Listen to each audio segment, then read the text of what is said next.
Northwestern's Associated Student Government allocates nearly $3 million every year to student organizations and serves as the campus's, quote, student representatives, according to its own website. But how exactly does ASG function? The responsibility of ASG are split between the Senate and the executive branch. The ASG Senate currently comprises of 32 senators, but typically seats up to 40. It represents all 6 undergraduate schools and some of Northwestern's student organizations. The Senate meets weekly on Wednesdays to propose and vote on legislation. Most bills propose changes on campus or to ASG's internal functions. The ASG Senate has passed bills to address issues on everything from bringing back the Christmas lights to purchasing Moby mats for Northwestern beaches. Former Weinberg Senator and ASG parliamentarian Alexander Hampton says that Senate meetings are open to all students. Even if you're not a senator, you can get involved, you can write legislation, you can co-author legislation, you can hear about other issues that are happening on campus, and you can voice your own concerns to the Associated Student Government. So, what happens after legislation is passed?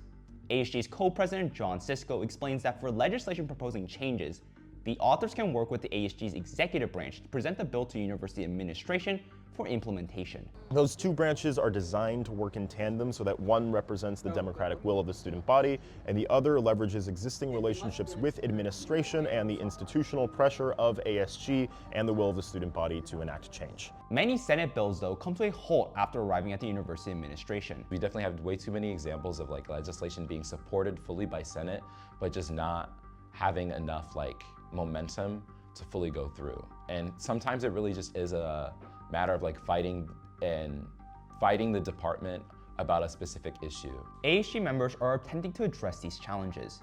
At its April 29th meeting, the Senate announced a pilot program dedicating specific funding for legislation. But it's not just the Senate that influences matters on campus. The organization's executive branch has 8 committees working on projects specialized in different areas of student life. The Analytics Committee, for example, surveys the student body on what issues are impacting them. The committee then prepares and presents a series of proposed changes to the university administration. And then we look towards implementing ones that were funded, and then for the ones that weren't funded, we look at other ways or other avenues that we can still have them partially implemented within our student community. Committee chairs are selected by the co-presidents within ASG, who then select their committee members through an open application. The Student Activities Finance Committee is also within the executive branch, and are involved in allocating the $3 million of funding through several grants. One such example is the Student Activities Finance Committee's spring funding cycle, which sets the funding for student organizations for the following school year. We do have guidelines that are also publicly accessible, so there's some things that we don't fund, and then there's certain stipulations on what we do fund. Members of ASG across the different branches acknowledge that they could do better to communicate what they are doing for the student body. Cisco says that he hopes to increase transparency on ASG efforts in his administration through measures such as a public legislation tracker.